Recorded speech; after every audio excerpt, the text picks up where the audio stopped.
పిల్లలు, మన కథలో హీరో పేరు ఏలియా. ఈయన దేవునికి బెస్ట్ ఫ్రెండ్. ఈయన దేవుని ప్రవక్త.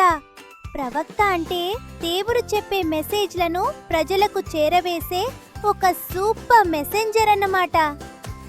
ఏలియా తాతయ్య చాలా మంచోడు, చాలా పవర్ఫుల్ కూడా. అప్పట్లో అహాబు అని ఒక రాజు ఉండేవాడు. వాడు అచ్చం ఒక సైకో రాజా. దేవుడు, ఒరే నాన్న, అబద్ధాలాడకు, బొమ్మలకి మొక్కకు అని మంచి మాటలు చెప్తే వాడు మాత్రం అస్సలు వినకుండా పిచ్చి పిచ్చి డాన్సులు వేస్తూ వింత విగ్రహాలకి మొక్కుతూ ఊరంతా అల్లరి చేసేవాడు. వాడి భార్య యెజెబెలు కూడా పెద్ద సైకో. ఇద్దరూ కలిసి మంచి వాళ్ళని భలే ఇబ్బంది పెట్టేవాళ్ళు.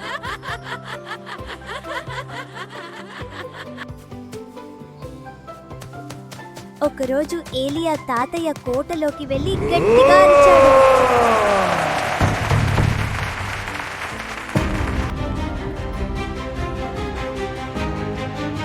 ఒరే సైకో రాజా, ఏంట్రా నీ అల్లరి? దేవుడంటే భయం లేదా? ఇదిగో విను, నేను మళ్ళీ వచ్చి చెప్పే వరకు ఈ దేశంలో ఒక్క చుక్క వర్షం పడదు, మంచు కూడా కురవదు. నీకు కావాలంటే ఎండలో డాన్స్ వేసుకో. అప్పుడు ఆ సైకో రాజు భయపడకుండా భలే కామెడీ చేశాడు. వాడు నవ్వుతూ, ఒరే గడ్డం తాత, నువ్వు వెళ్ళిపోతే వెళ్ళిపో. నువ్వు చెప్పింది ఇక్కడ ఏదీ జరగదు. మేమీ దేశానికి పులులన్రా. ఇక్కడ మా మాటలే నడుస్తాయి. మా మాటలే అందరికీ శాసనం. నువ్వు చెప్పినంత మాత్రాన వర్షం రాకుండా ఆగిపోతుందా? పోయి ఆడుకో అని వెక్కిరించాడు. ఏలియా తాతయ్య నవ్వుకుంటూ, సరే చూద్దాం ఎవరి మాట గెలుస్తుందో అని స్టైల్గా అక్కడి నుంచి వెళ్ళిపోయాడు.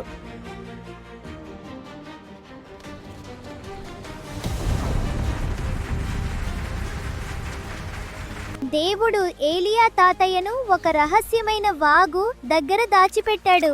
అక్కడ నీళ్లు ఉన్నాయి, కానీ తినడానికి ఏమీ లేదు.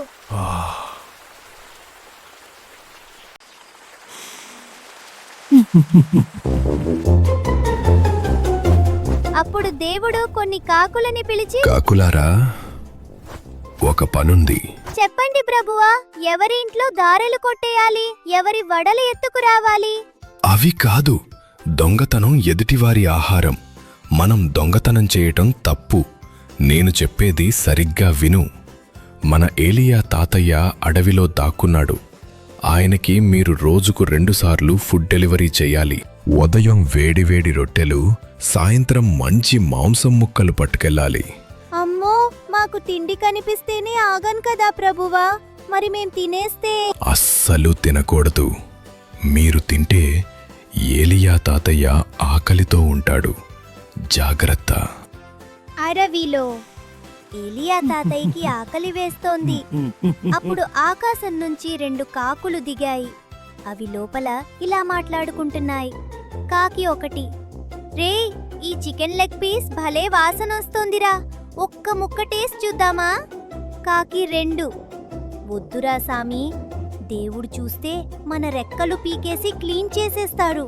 బుద్ధిగా వెళ్ళి తాతయ్యకిచ్చేద్దాం.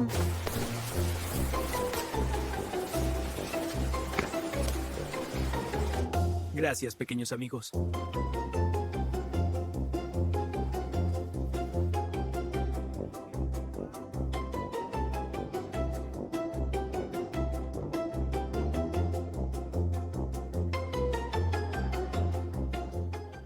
పిల్లలు, అలా ఒక్కరోజు కాదు, 2 రోజులు కాదు, ఏకంగా 3 సంవత్సరాలు గడిచిపోయాయి. అప్పో, 3 ఏళ్ళు వర్షం లేకపోతే ఎలా ఉంటుందో ఊహించండి. పాపం పిల్లలు, దేశమంతా ఎడారిలా మారిపోయింది. చెట్లు పాపం నీళ్లు లేక ఎండిపోయి చనిపోయాయి. చెట్లు లేకపోతే పండ్లు ఉండవు, వరి పొలాలు పండవు.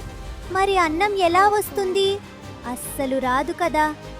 ఆఖరికి తాగటానికి గుక్కెడు నీళ్లు కూడా లేవు.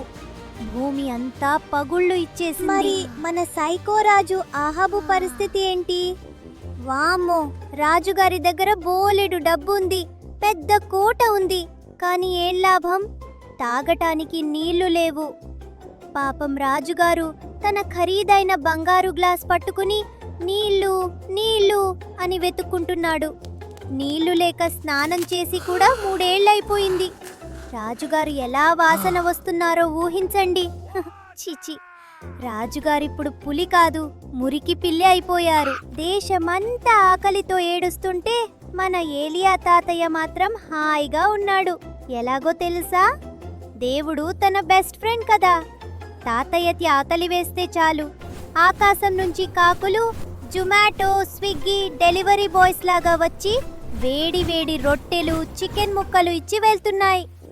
అందరికీ నీళ్లు ఎండిపోయినా తాతయ్య దాక్కున్న వాగులో మాత్రం దేవుడు నీళ్లు ప్రవహించేలా చేశాడు. చూసారా? లోకమంతా కష్టాల్లో ఉన్నా దేవుని మాట వినేవాళ్లకి మాత్రం దేవుడు అన్నీ ఇచ్చి కాపాడుతాడు.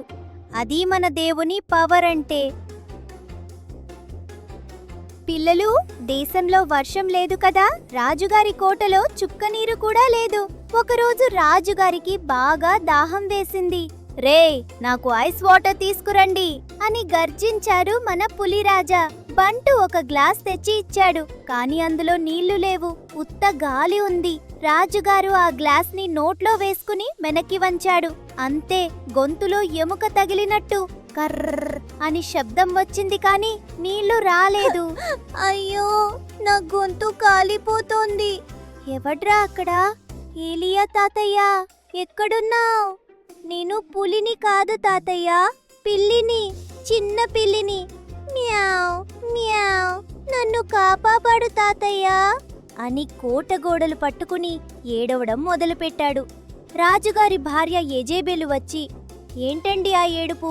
మన దగ్గర చాలా విగ్రహాలున్నాయి కదా, వాటిని అడగండి, వాన ఇస్తాయి అంది. రాజుగారు వెళ్ళి ఒక పెద్ద బొమ్మ ముందు నిలబడి, ఓ బొమ్మ దేవుడా, వాన కురిపించు ప్లీజ్ అనరిగాడు. కాని ఆ బొమ్మ ఊ అనదు, ఆ అనదు. రాజుగారు దానిమీద ఎక్కి ఊపాడు, గిలిగింతలు పెట్టాడు. అయినా ఆ బొమ్మ కదలలేదు. ఛ్! ఇవన్నీ వేస్ట్. మన ఏలియా తాతయ్య దేవుడే రియల్ హీరో అని రాజు ఫిక్స్ అయిపోయాడు.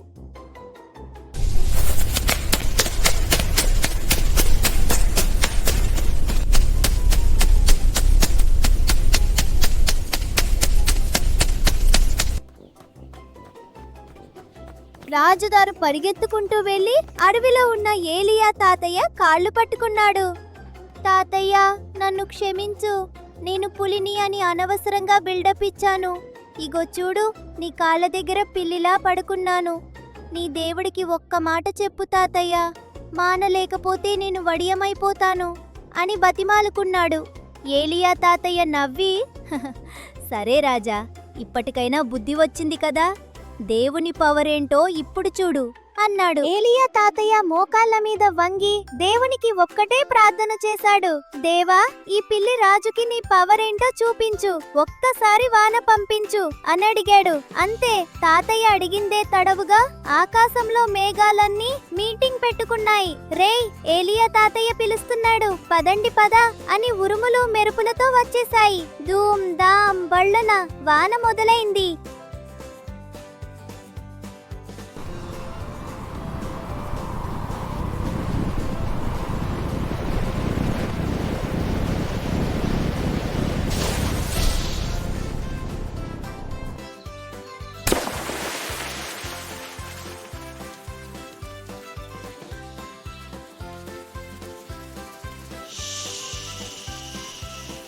మూడున్నర ఏళ్ల తర్వాత వాన పడుతుంటే రాజుగారు తన కిరీటం తీసి పక్కన పెట్టి వానలో తడుస్తూ, వానా వానా వల్లప్ప ఆకాశానికి నిచ్చెన వేసి అని పిల్లి డాన్స్ వేశాడు.